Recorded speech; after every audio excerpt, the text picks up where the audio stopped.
Secretary, CPB and OIA, Shri Priya Ranganathanji, members of the Diplomatic Corps, my colleagues from the Ministry of External Affairs, from the Protector General of Immigrants, from other government departments and ministries, ladies and gentlemen, good afternoon and namaskar. I'm really very glad to address the Human Resource Mobility Forum this afternoon, and I extend my warm welcome to all participants. We are gathered here to deliberate on a very consequential issue of our times, which is skill-based human resource mobility across borders. Now, we all know that the world is undergoing a profound transformation, and as part of that, demographic patterns are changing sharply across continents. Technological innovation is reshaping industries at an unprecedented pace. Artificial intelligence, automation, digitalization, and green transition are also redefining skills that are required for tomorrow's economy. But the challenge of yesteryears also remain with us, be they of health, manufacturing, construction, or agriculture. At the same time, societies are becoming increasingly interconnected, and the ability of nations to think creatively will significantly influence their prospects for future prosperity. So against this backdrop, the movement of talent and skills has acquired increased importance. For much of modern history, economic discussions have centered around trade, investments, and the movement of goods and capital. But now, human resource has emerged as one of the most critical factors of economic development. Countries are increasingly recognizing that access to skilled and adaptable talent is essential for sustaining growth, fostering innovation, and maintaining productivity. In fact, you could even say for maintaining the quality of life. Human resource mobility, therefore, represents far more than the movement of people from one place to another. It is about connecting aspirations with opportunities.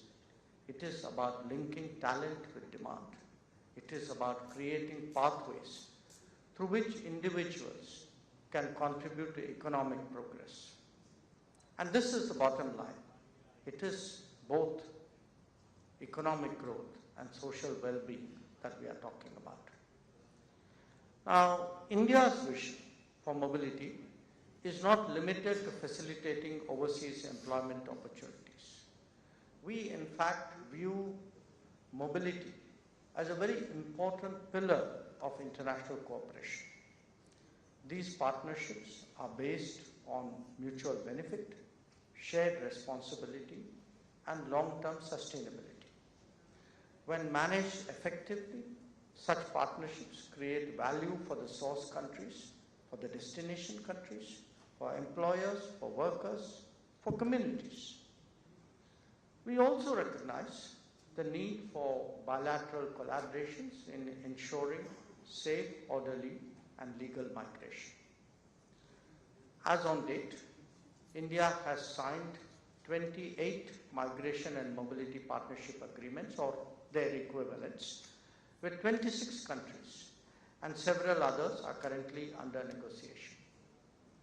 Equally important is the collective responsibility of nations to combat illegal migration, exploitative practices, fraudulent intermediaries, and human trafficking. These challenges compromise the credibility of legal mobility ecosystems and can place vulnerable individuals at risk.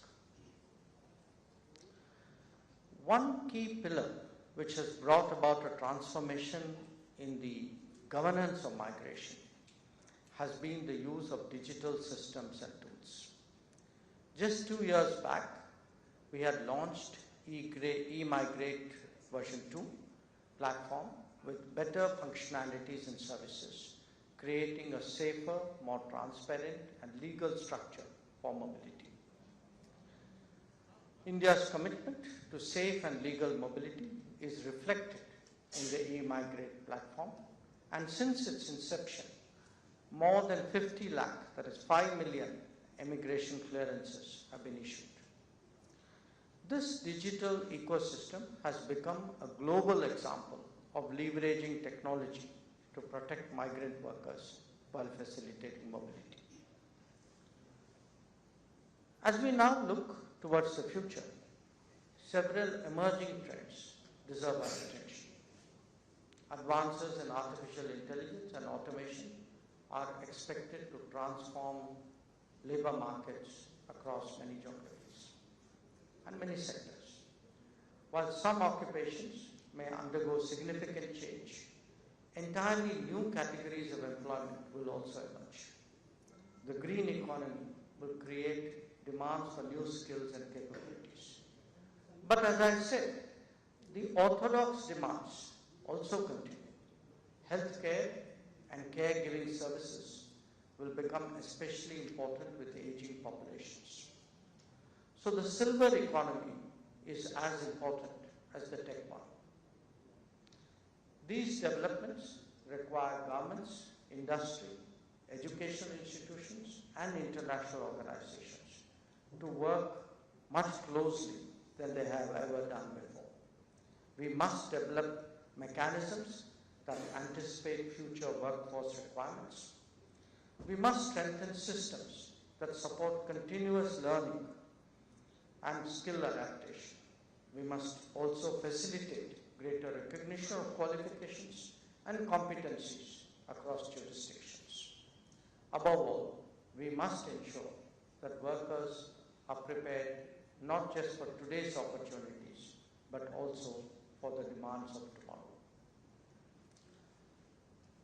The welfare and the protection of our people obviously remains the fundamental guiding principle of our migration governance. The ICWF, the Indian Community Welfare Fund, responsive consular services, and our mother eMigrate and other portals, by addressing the grievances, have helped ensure timely assistance to our national overseas. The Human Resource Mobility Forum provides an important platform to advance all these objectives by bringing together policymakers, industry leaders, employers, and practitioners. The forum creates opportunities to exchange ideas, learn from experiences, and explore new approaches towards mobility. Such a dialogue, I believe, is essential because the opportunities and challenges associated with mobility transcend national boundaries. No country can address them in isolation, and no department within the government similarly can do it alone. We have today chosen 5 countries, I believe, for detailed discussion on deepening collaborations which already exist based on mobility agreements which we have signed in the recent past. The emphasis here would be to discuss the ways by which mobility agreements which have been signed and the implementation mechanisms that are envisaged may be put to good use for our mutual benefit. India stands ready to work with its partners around the world in advancing our shared vision. We believe that trusted mobility pathways can contribute to stronger economies, to more resilient societies, and to deeper international cooperation. We believe that mobility, when guided by fairness and responsibility, can really serve as a powerful force for inclusive growth and human progress. I'm confident that the Human Resource Mobility Forum will generate valuable insights, will strengthen partnerships, and will contribute meaningfully to our collective efforts in shaping the future of global talent mobility. So I wish the forum every success, and I look forward to your productive deliberations and meaningful outcomes and I'm sure that your insights and recommendations would help us in our policy making. Thank you. Jai Hind, Jai Bharat.